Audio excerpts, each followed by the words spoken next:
Everything that happens in the dark will always come to the light. Welcome to part 2 of everything we know so far in the Reiner case. It is December 16th, 2025. So continuing on from the previous video, if you have not watched it, please go watch part 1 before this. Chronologically just makes sense. We are moving on to some information about Nick's movements post the alleged unaliving of his parents at the Brentwood mansion. It's being reported that Nick Reiner had checked into the Pierside Santa Monica, where staff later discovered a shower, quote, full of blood and a trail leading off of his bed, as well as a window covered up by bed sheets. He checked in at 4 a.m., just hours after he and his parents had this intense argument at the Conan O'Brien holiday party. Witnesses said that Nick looked, quote, tweaked out when he arrived and that he never checked out. This is another photo of the Pierside in Santa Monica that's just pulled out a little. And if you look further towards the end, what you're seeing right there is actually the Santa Monica Pier. You walk directly down that street and you're right there. Now, this is important because of where Nick Reiner was later arrested, which is actually at a Los Angeles subway station in Exposition Park, which is approximately 15 miles from the parents' mansion. However, this is purely speculation on my part. I don't know how he was getting around, so unsure of how he arrived from the mansion to checking into the hotel. However, I'm speculating that he must have hopped onto the Exposition light rail, which is right there at the Pierside Santa Monica. The last stop of the Expo light rail there happens to be Santa Monica, and you would take that straight into where he was, which that stop was around Expo Park and Vermont, which is at the University of Southern California, USC there, which is where he was arrested. So he must have hopped on the train after leaving the hotel. Now here's an image from the arrest.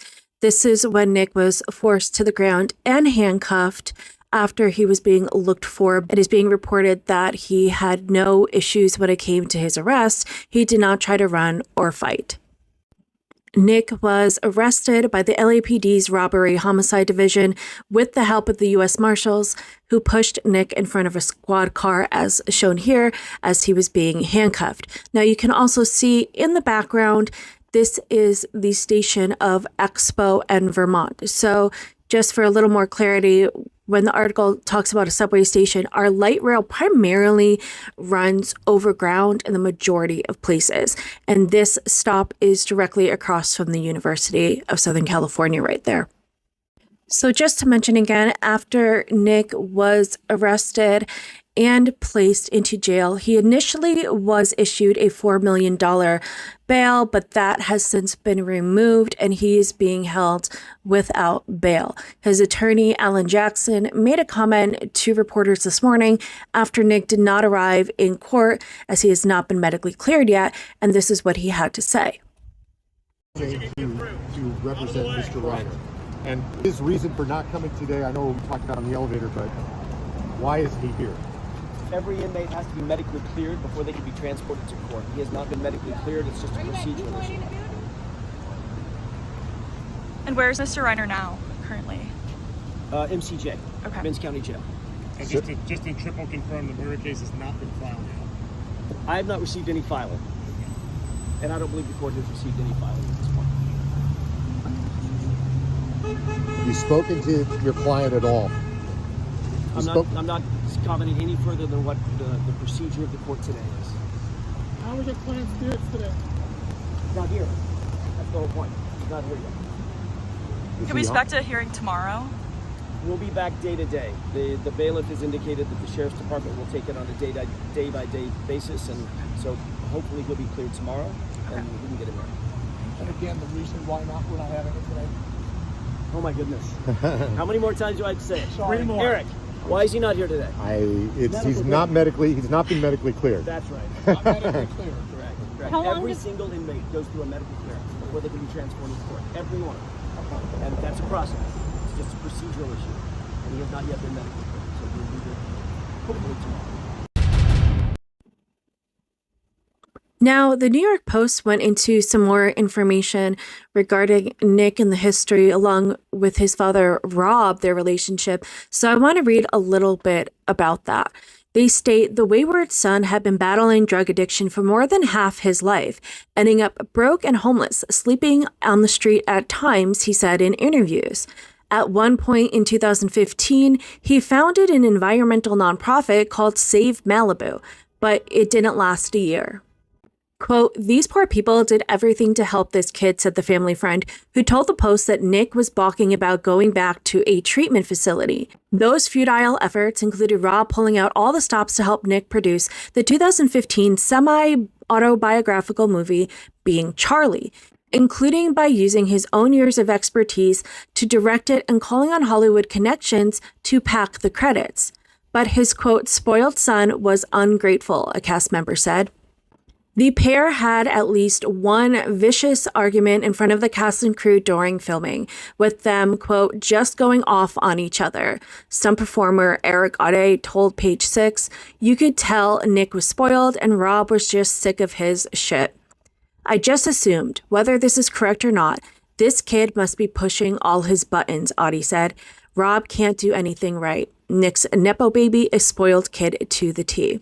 Any goodwill sown between the awkward father and son duo during the project could not overcome Nick's long-standing simmering resentment of his father, the son of equally famous late comic genius Carl Reiner. A source told Page Six, quote, I think Nick really resented his dad, or maybe hated himself, for not being as talented, prolific, or beloved as his dad or granddad. A family friend went on to state that this is not the first time their son has been violent after the parents were unalived. He said, I know of another incident a few years back with Nick, but I won't say more than that. I just never thought it would ever get to this point. It is such a nightmare. A former classmate of Nick's even told the New York Post on Monday that she, quote, instantly knew he was the suspect in his parents' unalivings when she heard the news. Nick, who is 32 years old, had been living in the guest house on his parents' property, a situation that sources described as increasingly unstable. One source that is close to him told the Daily Mail, quote, Nick had been living in their guest house, the same one he destroyed more than once, but it had been like a revolving door all his adult life, painting a picture of repeated returns and escalating conflict. The same source detailed Nick's alleged drug use and volatility, saying he would do meth and not sleep for days, and then have outbursts, breaking things, punching walls.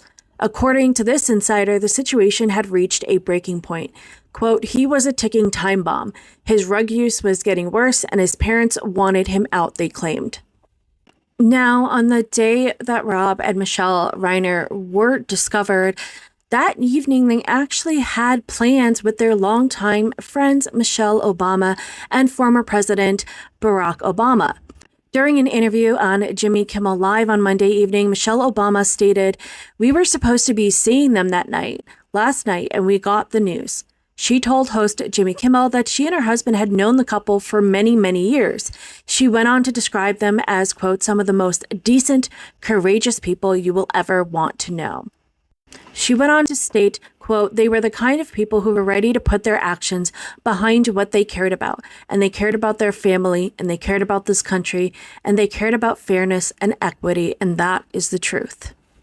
In the aftermath of everything that has occurred, Conan O'Brien has hired private security that is stationed outside his residence at this time. And it is also reported that Romy, the daughter of Rob and Michelle, the first call she did after calling emergency services was to Billy Crystal and his wife.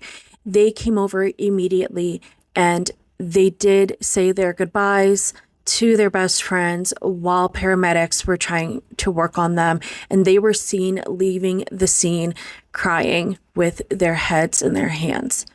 This death and the way it has been executed has impacted the entire nation, especially because no one has really had a bad thing to say about Rob and Michelle Reiner. They truly were just gems and good-hearted people. the unfortunate thing is they had a son who was truly dealing and struggling with demons for the majority of his life at 32 years old. It seems like he'd been dealing with this since he was the age of 15. That's 17 years. It's devastating all around, all around.